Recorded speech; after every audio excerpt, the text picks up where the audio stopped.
மனம் இருந்தால் மார்க்கம் உண்டு. இதுதான் கடகராசிக்காரர்களுடைய வேத வாக்கு. கடகராசிக்கு எப்போதுமே ஒன்றே ஒன்று எல்லாரிடமும் சொல்லுவாங்கள்.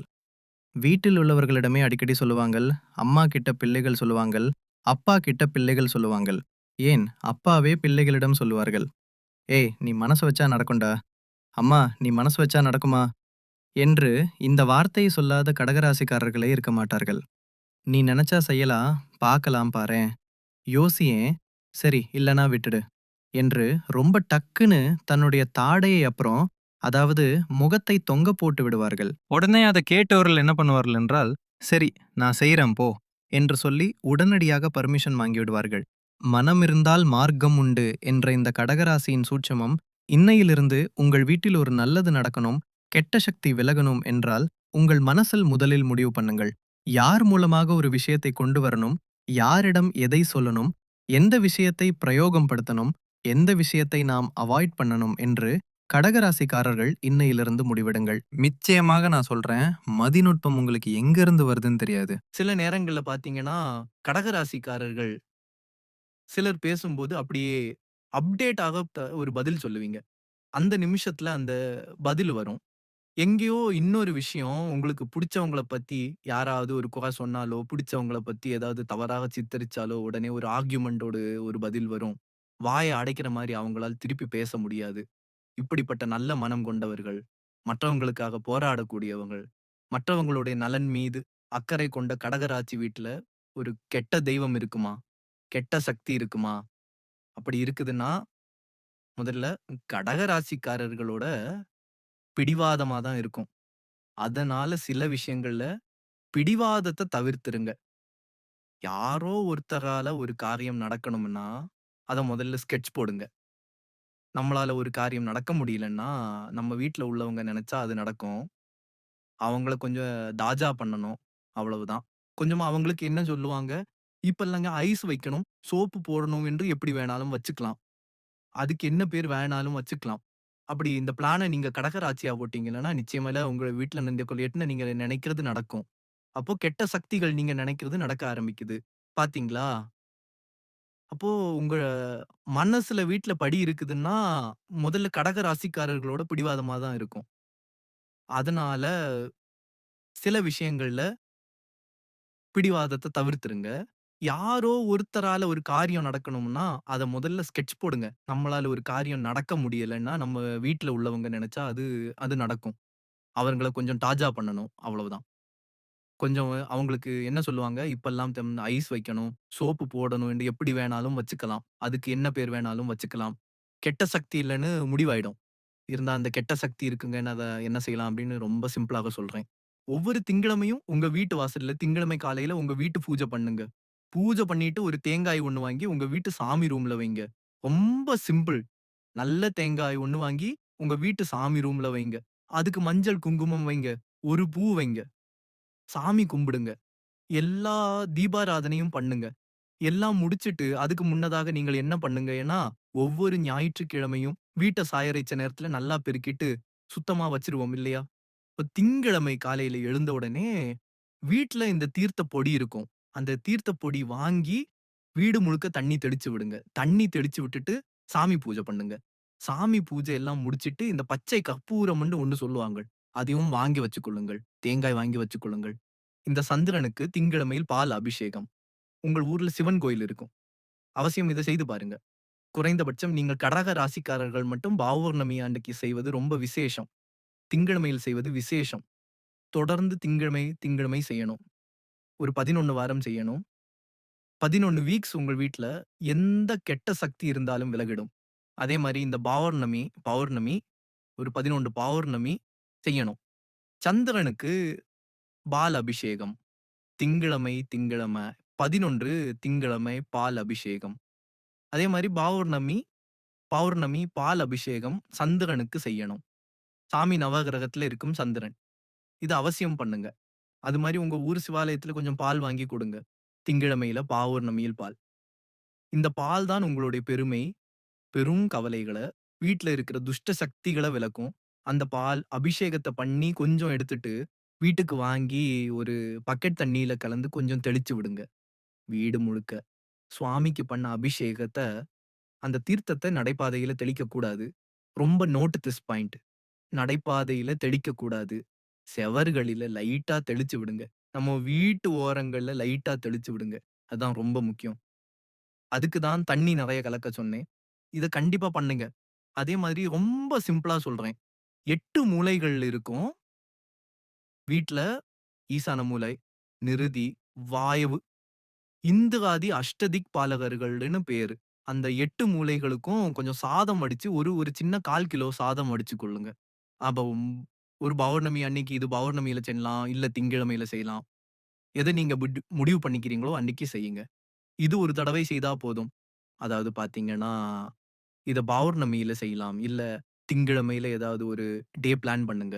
ஆனா 11 வாரம் இல்ல 11 பௌர்ணமி. கொஞ்சம் சாதத்த வடிச்சு, இந்த சாதத்துல கொஞ்சம் மஞ்சள் பொடி கலந்து, அத 8 மூலைகளுக்கும் துளி துளி போடுங்க. ரொம்ப நெறைய போடாதீங்க. இத மட்டும் கடக ராசிக்காரர்கள் செய்தா, உங்கள் வீட்டுக்குள்ள கெட்ட சக்தியே வராது. இது முதல் செய்தி. இது ஃபர்ஸ்ட். இந்த நான் சொன்னேன் பார்த்தீங்களா? காலையில தேங்காய் வச்சோம் இல்லையா? சாமி ரூம்ல. அதுக்கு மேல கொஞ்சம் பச்சை கற்பூரத்த வச்சு இன்னைக்கு ராத்திரி எல்லாம் சாப்பிட்டு முடிச்ச பிறகு, தூங்குறதுக்கு முன்னாடி அந்த பச்சை கற்பூரத்த ஏத்தி, வீட்டு வாசல்ல ஒரு தடவ டைம்ஸ் இந்த இப்டி இப்டி தடவ டைம்ஸ் சுத்தி வீட்டு வாசல்ல போட்டு உடைங்க. சூரக்கானுன்ட்டு பேரு. இத மட்டும் செய்யுங்க. கடக ராசிக்காரர்கள் உங்க வீட்ல எந்த கெட்ட சக்தி இருந்தாலும் விலகிடும். சாமி, நான் எங்க வீட்டு வாசல்ல உடைக்க முடியாது. நாங்க அபார்ட்மெண்ட்ல இருக்கிறோம். அப்டின்னா என்ன பண்ணலாம்? அத சுத்தி எடுத்துட்டு வந்து நம்ம வீட்டு தெருவுல வந்து முச்சந்தியில இருக்கிறோம். அங்க போட்டு உடைக்கலாம். இல்லைன்னா, வெறும் தேங்காய சுத்தி எடுத்து வந்து பிள்ளையார் கோயில்ல சூடத்த ஏத்தி பிள்ளையார் கோயிலு வாசல்ல உடைக்கலாம். நல்லா புரியுதா நான் பேசுறது? பிள்ளையார் கோயில் இல்ல, எந்த கோயில்லயோ உடைக்க முடியாதவர்கள் இத நல்லா தெரிஞ்சுக்கொள்ளுங்க. உடைக்க முடியாதவங்க கோயிலில் உடைங்க. பிரச்சனையே கிடையாது. இல்லைனால் முச்சந்தியில உடைங்க. ஆனா, கண்டிப்பா திங்கிழமை தேங்காய் உடைங்க. நிச்சயமாக உங்கள் வீட்ல இருக்கும் எல்லா துஷ்ட சக்திகளும் விலகும். சந்திரனுடைய காயத்ரி மந்திரத்தை 108 தடவை திங்கிழமை அன்னைக்கு சொல்லுங்கள். அதே மாதிரி பௌர்ணமி 108 தடவ சொல்லுங்க. நிச்சயமா உங்க வீட்ல எந்த கெட்ட சக்தி இருந்தாலும் விலகும். உங்க வீட்ல தர்ம யுத்தங்கள் எல்லாம் விலகி தர்மம் ஜெயிக்கும். பண்ணி பாருங்க. நல்லது நடக்கும். நண்பர்களே, என் உறவுகளே, சொந்தங்களே, இந்த கண் திருஷ்டி விலகணும். எதிரிகள் விலகணும். கோர்ட் கேஸ் பிரச்சனைகள் எது இருந்தாலும் நமக்கு விலகணும். போலீஸ் ஸ்டேஷன் சம்பந்தமான விஷயங்கள் இருந்தா விலகணும். எந்த கெட்டதா இருந்தாலும் விலகணும். நமக்கு தர்ம யுத்தத்துல ஜெயிக்கணும். அவமானம் பத்தக்கூடாது. உறவுகளுக்கு முன்னாடி தல குனிஞ்சிடக்கூடாது. அது மட்டும் இல்லாம நம்முடைய எதிர்காலம் பாழாயிடக்கூடாது. இதுல எது கெட்டது நடந்தாலும் இது எல்லாமே நடக்கும். இந்த கெட்டதே நடக்காம இருக்க நம்ம வீட்டுல வசீகர சக்தி இருக்கணும். அறிந்தும் அறியாமலும் தெரிந்தும் தெரியாமலும் செய்த சகல குற்றங்களையும் பொறுத்து காத்து ரட்சிக்க வேண்டும். பொன்னு 18ஆம் படி மேல் வாழும் வில்லாளி வீரன் வீரமணி கண்டன் காசி ராமேஸ்வரம் பாண்டி மலையாளும் அடக்கி ஆளும் ஓம் ஸ்ரீ ஹரிகரசி சுதன் ஆனந்த சித்தன் ஐயன் ஐயப்ப சுவாமியே சரணம் ஐயப்பாங்கிற மந்திரத்தை தினசரி உங்க வீடுகள்ல நீங்க சொல்லுங்க. எல்லாரும் சொல்லுங்க. கண்டிப்பா நம்மளுடைய பாவங்கள் முதல்ல விலகும். நம்ம தெரியாம செஞ்ச பாவம், தெரிஞ்சு செஞ்ச பாவம், அறிஞ்சு செஞ்ச பாவம், அறியாம செஞ்ச பாவம் அது முதல்ல விலகும். மனசு முதல்ல சுத்தமாகும். மனசு சுத்தமான நம்ம அந்த வீட்டுக்குள்ள இருந்தோம்னா அந்த வீடு சுத்தமா இருக்கும். கண்ணாடியை தொடச்சிட்டு நம்ம முகத்தை பாருங்க, பரிச்சுன்னு தெரியும். அவ்வளவுதான். முதல்ல நம்மள சுத்தம் பண்ணிட்டோம்னா நம்ம வீடு சுத்தமாயிடும். இன்னைக்கு தெரிஞ்சுக்கங்க. நான் சொல்ற இந்த 3 விஷயத்த தயவு செய்து எல்லாரும் செஞ்சு பாருங்க. உங்க வீட்ல கெட்ட சக்தி விலகிடும். எந்த கெட்டதும் உள்ளுக்குள்ள அண்டாது. முதல் விஷயம், உங்க வீட்ல டெய்லி ஒரு தீபம் ஏத்துங்க. வீட்டை இருள விடாதுங்க. ஏதாவது ஒரு விளக்கு எரிஞ்சிட்டு இருக்கட்டும். வீட்ல வாசனை இருந்துகிட்டே இருக்கட்டும். வாசனை பொருட்கள் ஒரு பக்தி சென்டலா அடிச்சுக்கிறோம். எல்லா இடத்துலயும் ஒரு வாசனை இருக்கணும் வீட்டுக்குள்ள. இல்லேன்னு சொல்லாத வார்த்தை நம்ம கிட்டே இருக்கணும். அவ்வளவுதான். நான் சொல்ற இந்த 3 விஷயத்த தயவு செய்து எல்லாரும் செஞ்சு பாருங்க. உங்க வீட்ல கெட்ட சக்தி விலகிரும். எந்த கெட்டதும் உள்ளுக்குள்ள அண்டாது. முதல் விஷயம், உங்க வீட்ல டெய்லி ஒரு தீபம் ஏத்துங்க. வீட்டை இருள விடாதீங்க. ஏதாவது ஒரு விளக்கு எரிஞ்சுக்கிட்டு இருக்கட்டும். வீட்ல வாசனை இருந்துகிட்டே இருக்கட்டும். வாசனை பொருட்கள் ஒரு பக்தி சென்டலா அடிச்சுக்கிறோம். எல்லா இடத்துலயும் ஒரு வாசனை இருக்கணும் வீட்டுக்குள்ள. இல்லேன்னு சொல்லாத வார்த்தை நம்ம கிட்ட இருக்கணும். அவ்வளவுதான். வீட்ல அதிகமா நம்ம இல்லைங்கிற வார்த்தைய பயன்படுத்தக்கூடாது. அதே மாதிரி சில பேர் ரொம்ப துஷ்டமான வார்த்தைகளை பயன்படுத்துவாங்க. கெட்ட வார்த்தைகளை அத சுத்தமா தவிர்த்துருங்க. இத மட்டும் தவிர்த்துருங்க. உங்க வீட்ல துஷ்ட சக்திகள் எல்லாம் வெளியில வந்துரும். ரொம்ப கடுமையான தோஷம் இருக்கு சுவாமி. கடுமையா எங்களுக்கு செய்வன கோளாறுகள், பிரச்சனைகள் இது மாதிரி இருக்கு. நாங்க என்ன பண்ணலாம்? என்னோட தொழில்ல பெரிய லாஸ், என் குடும்பத்துல பெரிய சிரமம், குடும்ப உறவுகள் பிரிஞ்சு கிடக்கு. நான் என்ன செய்யலாம்? ரொம்ப இன்னும் ஒரே ஒரு பரிகாரத்தை சொல்லி நிறைவு செய்றேன். பசுமாடு கண்ணுக்குட்டி உங்க வீட்ல பக்கத்துல யார்கிட்ட இருக்கோ அந்த பசுமாடு கண்ணுக்குட்டியை வீட்டுக்கு அழைச்சிட்டு வந்து கோமாதா இந்த கோமாதாவை அழைச்சிட்டு வந்து உங்க வீட்டு மத்திய பகுதியில நிப்பாட்டி அந்த பசுக்கு பூஜை பண்ணுங்க. பசுக்கு மஞ்ச தடவி குங்குமம் வச்சு பசுக்கு ஒரு புடவை வாங்கி சாத்தி, கண்ணுக்குட்டிக்கு ஒரு புடவை சாத்தி, மாலை போட்டு ஒரு பெரிய தட்டுலயோ பக்கெட்லயோ வாழை இலையில பச்சை பச்சரிசியை நல்லா ஊற வச்சு வெல்லம், பச்சரிசி, வாழைப்பழம் எல்லாம் சேர்த்து வச்சு அந்த பசுமாட்டுக்கு கொடுங்க. அந்த பசுமாட்டுக்கு பின்புறம் தூப தீபங்கள் எல்லாம் காட்டி பசுமாட்டு கிட்ட நமஸ்காரம் பண்ணிக்கங்க. உங்க வீட்டுக்குள்ள அழைச்சு என்ன கெட்டது இருந்தாலும் வெளியில வந்துரும். இதை மட்டும் செஞ்சு பாருங்க. கிரக பிரவேசத்தெல்லாம் செய்வோம்ல சுவாமி, நாங்க அப்பார்ட்மெண்ட்ல இருக்கோமே, நாங்க என்ன பண்ணலான்னு கேப்பா. உங்க வீட்டு வாசல்ல செய்யுங்கோ.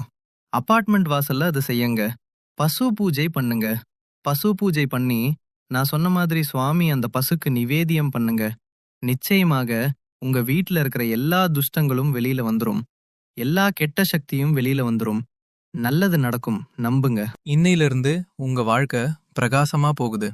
இந்த பதிவை கேட்கறவங்க, இந்த பதிவை கேட்கக்கூடிய சூழ்நிலைகள் உங்க குடும்பத்துல யாருக்கு நீங்க அனுப்பினாலும் சரி, அந்த வீடுகள்ல நல்ல மாற்றங்களை நீங்க பார்க்க போறீங்க. வாழ்த்துக்கள். நல்லதே நடக்கும். என்றும் உங்களோடு நிழலாக நான் இருப்பேன். நம்பிக்கையோடு மீண்டும் அடுத்த பதிவில் உங்களை சந்திக்கிறேன். ஓம் சாய்ராம். ஓம் சாய்ராம். ஓம் சாய்ராம்.